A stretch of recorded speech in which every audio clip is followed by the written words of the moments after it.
आइए दोस्तों बात करते हैं आज कोरोना वायरस को लेकर दिन भर क्या बड़ी खबरें मीडिया में सुर्खियों में चर्चाएं हेडलाइंस न्यूज रही। तो इससे पहले मैं आपको बता दूं दोस्तों, भारत में अभी तक के आंकड़ों की अगर बात करें तो इंडिया में दोस्तों पिछले 24 घंटों के दौरान भारत में जो नए मामले देखे गए हैं वो आप देख सकते हैं दोस्तों कि पिछले 24 घंटों के दौरान 1490 नए मामले देखे गए और संक्रमितों की संख्या 25,000 के करीब पहुंच चुकी है। एग्जैक्ट आंकड़ों की बात करें दोस्तों तो संक्रमित लोगों की देश भर में कुल संख्या जो है वो 24,942 हो चुकी है, जबकि अब तक कुल जान जाने वाले लोगों की संख्या 779 पहुंच चुकी है। ये तो है भारत का आंकड़ा। वही दोस्तों दुनिया भर के ग्लोबल आंकड़े की अगर बात करें ना तो पूरी दुनिया में ये आंकड़ा 28 लाख से ऊपर पहुंच चुका कंफर्म लोगों की संख्या। वहीं तकरीबन 2 लाख के लगभग जान जाने वाले लोगों की संख्या पहुंच चुकी है। तो ये तो है डेटा और आंकड़ों की बातें। और बात करते हैं अपन दोस्तों अगले अपडेट की। तो बड़ी खबर आप देख पा रहे कि उत्तर प्रदेश में 99% मामले हॉटस्पॉट इलाकों में दिखाई दे रहे हैं। लॉकडाउन के उल्लंघन पर 30,000 से ज्यादा FIR भी उत्तर प्रदेश में दर्ज हो चुकी है, जहाँ लोगों से घरों से बाहर ना निकलने की अपील कर रहे हैं पुलिस कर्मी। और ऐसे में फिर भी अगर लोग बाग नहीं मान रहे हैं ना दोस्तों तो उत्तर प्रदेश पुलिस उन पर FIR दर्ज कर रही है और ऐसे तकरीबन 30,163 FIR दर्ज कर दी गई है, जबकि 31,000 से भी ज्यादा वाहन सीज कर दिए गए हैं। मोटरसाइकिल, कार, बाइक वगैरह ये जो व्हीकल्स है ना इनको भी सीज किया जा रहा है। जो लोग व्हीकल पर निकल रहे हैं उनकी गाड़ी वाहन को भी थाने में जमा किया जाना सीधा। ये उत्तर प्रदेश सरकार ने स्ट्रिक्ट कानून लगा रखा है। उसके बावजूद देखिए दोस्तों इस बीमारी पर कंट्रोल करना कितना मुश्किल हो रहा है। और इसीलिए प्लीज आपसे भी रिक्वेस्ट है कि जब तक हम बात करें अगले अपडेट की तो देख पा रहे कि मुंबई पुलिस में कोरोना वायरस से पहली मौत हो चुकी है। कांस्टेबल एक जिंदगी से हार चुका जंग। हालांकि दोस्तों ये कांस्टेबल है, इनकी जंग हारना जान जाना नहीं दोस्तों बल्कि देश के लिए शहीद होना है, क्योंकि ये हमारे समाज सेवी है, हमारे रक्षक है। तो दरअसल बात कुछ यूं है दोस्तों, दुखद खबर है। महाराष्ट्र की राजधानी मुंबई में कोविड-19 के संक्रमण से पुलिस विभाग में पहली मौत का मामला सामने आया है। पुलिस कांस्टेबल चंद्रकांत पंडेरकर की मौत कोरोना वायरस संक्रमण की वजह से हो चुकी है। उनकी उम्र 57 वर्ष थी। चंद्रकांत पंडेरकर की पोस्टिंग वकोला पुलिस स्टेशन में हुई थी। वकोला कोरोना संक्रमण से बुरी तरह प्रभावित इलाकों में से एक है। मृत पुलिस लॉकडाउन लगा हुआ है, तब तक आप अपने घरों से बाहर ना निकलें, ज्यादा बेहतर होगा। चलिए फिलहाल दोस्तों आर्मी के परिवार में पत्नी और 2 बच्चे हैं। चलिए साथ ही अगला अपडेट आ रहा है कि दोस्तों कोरोना के टीके को लेकर ब्रिटेन में इंसानों पर इसका परीक्षण टेस्टिंग शुरू हो चुकी है। जहां आपको बता दें यूरोप में पहली बार कोरोना वायरस की वैक्सीन का इंसानों पर परीक्षण शुरू किया गया।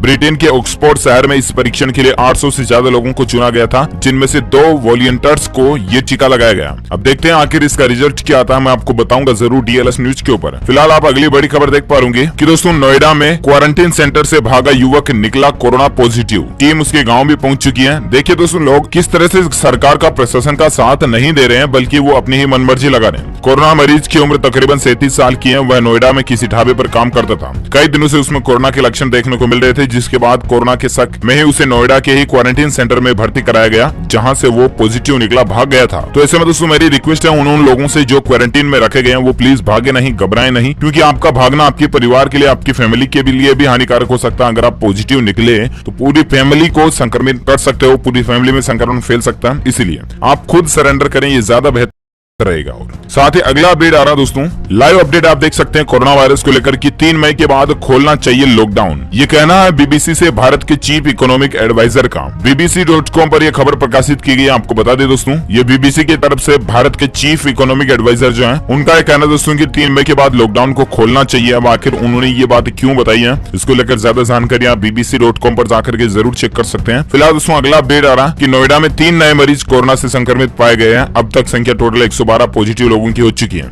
जी हां, लॉकडाउन के बाद भी कोरोना संक्रमण की रफ्तार जारी है। देश में कोविड-19 के पॉजिटिव मामलों की संख्या 24,000 के पार पहुंच चुकी है। वहीं अब तक 700 से ज्यादा लोगों की जान जाने की खबर है। लेकिन अच्छी बात यह दोस्तों की 5,000 से ज्यादा कोरोना संक्रमित मरीज ठीक भी हो चुके हैं देश भर में। और इसी बीच आपको पता होगा आज हमारे भारत के माननीय प्रधानमंत्री नरेंद्र मोदी जी ने देश भर में उन इलाकों में दुकानें खोलने की भी इजाजत दे दी जहाँ पर बिल्कुल भी हॉटस्पॉट इलाके नहीं है, ग्रीन जोन है, जहाँ पर कोरोना के संक्रमण के मामले हुए ही नहीं या हुए हैं तो सब कुछ ठीक हो चुके हैं। और वो इलाके, वो राज्य, वो शहर, वो जिले जो कि कोरोना मुक्त घोषित हो चुके हैं, वहां पर सिर्फ मोदी सरकार के आदेशानुसार दुकानें खोली जा सकती हैं, वो भी नियमों का पालन करते हुए, जिनमें सोशल डिस्टेंसिंग मैंडेटरी रूल है, जरूरी है। इसके अलावा मास्क लगाना भी जरूरी है। कंपनी में किसी दुकान में सिर्फ 50% कर्मचारी ही हिस्सा ले सकते हैं। तो इन कानून कायदों के साथ सरकार ने आज कुछ जगहों पर दुकानें खोलने की इजाजत दी थी, राइट। इसको लेकर गृह मंत्रालय ने शुक्रवार देर रात लॉकडाउन 2 में रियायत का आदेश भी जारी किया। लेकिन फिर भी दोस्तों कहीं ना कहीं अगर देखा जाए तो अभी भी लॉकडाउन के बाद भी और ये कुछ आदेश जारी होने के बाद भी देश में संक्रमित लोगों की संख्या कम होने का नाम नहीं ले रही है। और ऐसे में दोस्तों आप अगला अपडेट देख सकते हैं कि कोरोना टेस्ट पॉजिटिव आने के बाद भागा मरीज कई विभागों में था भर्ती, सील हो सकता अस्पताल। ये भी बिहार में भी एक इसी तरह का मामला देखा गया। तो कई लोग ऐसी हरकतें कर रहे हैं, तो उनसे रिक्वेस्ट है।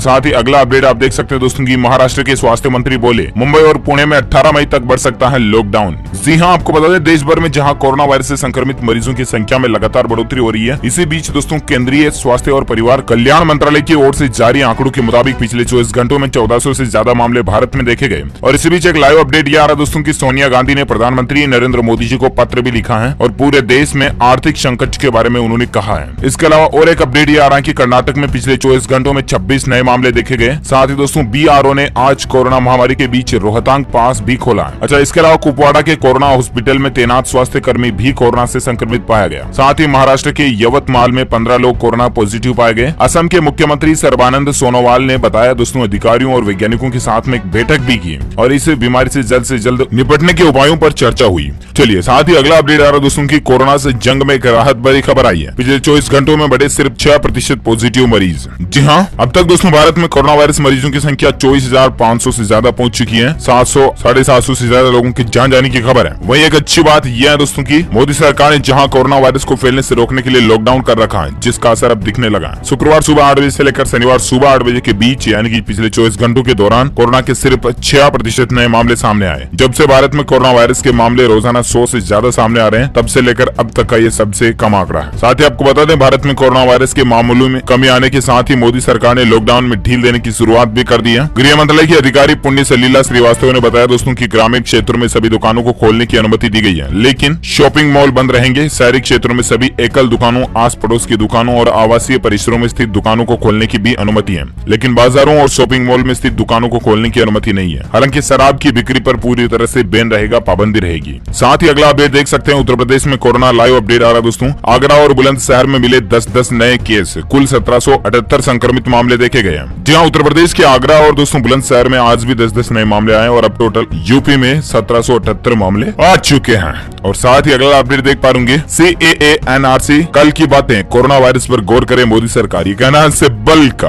कांग्रेस के वरिष्ठ नेता कपिल सिब्बल ने कोरोना वायरस को लेकर प्रेस कॉन्फ्रेंस की और इस दौरान सिब्बल ने मोदी सरकार पर हमला बोला तो कई सुझाव भी दिए। उन्होंने कहा कि मैं प्रधानमंत्री जी से आग्रह करूंगा कि जो कल की बातें हैं CAA NRC वो बातें छोड़ो, कल की बातें, कल की बात पुरानी है। अब नया दौर है, कोविड-19 के बाद एक नया दौर शुरू हुआ। मैंने को एक चीज समझ में नहीं आती दोस्तों की PM मोदी जी अभी आजकल वैसे कहाँ चर्चा कर रहे हैं CAA NRC की, तो फिर ये खैर आप समझ गए होंगे जो कुछ भी है। साथ ही अगला अपडेट देख पाओगे बिहार में भी दोस्तों कोरोना का कहर जारी है। 5 नए पॉजिटिव केसेस मिले और राज्य में कोविड-19 संक्रमितों की संख्या टोटल बढ़कर 228 पहुंच चुकी है। बिहार राज्य में शनिवार को 5 नए मरीज पाए गए। स्वास्थ्य विभाग के प्रधान सचिव संजय कुमार जी ने बताया दोस्तों की रोहतास से 2, आरा से 1, सारण से 1, अरवल से 1 नया मरीज सामने आया और इसके साथ ही कोरोना पीड़ितों की संख्या कुल संख्या बिहार में 228 पहुंच चुकी है। चलिए साथ ही अगला अपडेट आ रहा है कि कोरोना वायरस को लेकर गुजरात दूसरा सबसे प्रभावित राज्य कैसे बन गया। जी हाँ, आपको बता दें भारत में लॉकडाउन की घोषणा के 1 महीने के अंदर भी कोरोना संक्रमितों की संख्या पर लगाम नहीं लगा। 1 महीने में गुजरात में कोरोना संक्रमित मरीजों की संख्या 2800 को पार कर गई है। भारत में लॉकडाउन की घोषणा से पहले 22 मार्च तक भारत में कोरोना संक्रमित मामलों की संख्या 315 थी और इसमें 18 यानी कि करीब 5% मामले गुजरात के थे।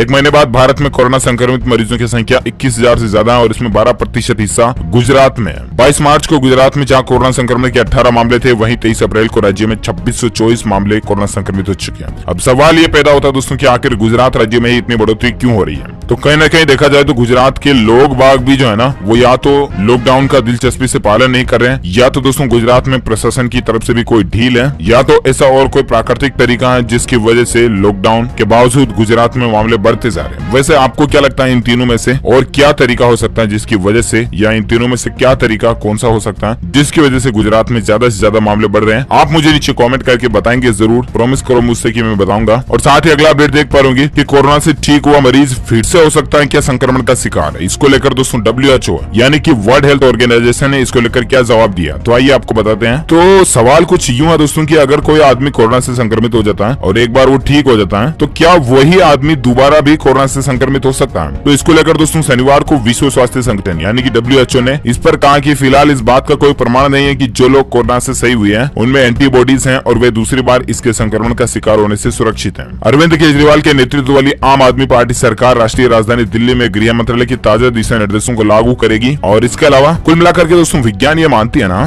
कि एक बार अगर किसी आदमी में कोई बीमारी पैदा हो जाए और उसके एंटीबॉडीज उसके शरीर में बन जाए तो सेकंड टाइम वो बीमारी उस आदमी को कभी नहीं लग सकती, क्योंकि उसके शरीर में एंटीबॉडीज होते हैं। विज्ञान ये मानती है जनरली, ठीक है। लेकिन कोरोना वायरस के केस में इस तरह की थ्योरी पर ऐसा कोई भी प्रमाण या साक्ष्य अवेलेबल नहीं है और इसीलिए ट्रस्ट ना करें आप, ठीक है। रिस्क ना लें तो ज्यादा बेहतर है। और साथ ही अगला अपडेट आ रहा है कि पहले ही ट्रायल में फेल हुआ कोरोना वायरस का ड्रग, टूटी उम्मीदें। जी हाँ, कोरोना वायरस की दवा को लेकर कई तरह के प्रयोग और परीक्षण जारी है। इसी के मद्देनजर दोस्तों पिछले कुछ दिनों से कोरोना के मरीजों पर एंटीवायरल रेमडेसिविर दवा का प्रयोग किया जा रहा था। अब ताजा रिपोर्ट के माने दोस्तों तो ये दवा अपने पहले रैंडमाइज्ड क्लिनिकल ट्रायल में फेल हो गई है। इससे पहले इस बात की उम्मीद भी जताई जा रही थी कि रेमडेसिविर कोविड-19 की इलाज में कारगर साबित हो सकती है, लेकिन चीन के परीक्षण में ये दवा सफल नहीं हुई थी। अब दोस्तों चीन ने परीक्षण किया तो इसका कोई कंफर्म मान भी नहीं सकते अपन कि ये है या नहीं। सेकंड बात, अभी भी दोस्तों दुनिया भर के वैज्ञानिक हजारों तरह के इस तरह के केसेस पर, इस तरह की दवाओं पर काम कर रहे हैं और उम्मीद है बहुत जल्द हमें इसकी दवा, टीका, वैक्सीन देखने को मिलेगा। इसलिए आप घबराएं नहीं, बिल्कुल भी टेंशन ना लें। चलिए साथ ही अगला अपडेट आ रहा है दोस्तों, कोरोना वायरस को लेकर ममता और केंद्र का झगड़ा और भी ज्यादा बढ़ चुका है। दो टीमों ने राज्य सरकार से 37 सवाल भी पूछे हैं, तो ये कुछ इसकी ज्यादा डिटेल्स भी आप स्क्रीन पर देख सकते हैं। ओके दोस्तों, इसी के साथ ही आज की बड़ी खबरें, मुख्य समाचार, today breaking news, India news, headlines news का अपडेट खत्म होता है। और साथ ही अगर आपको ये वीडियो अच्छा लगा तो इसे लाइक कीजिए, शेयर कीजिए अपने दोस्तों के साथ, फेसबुक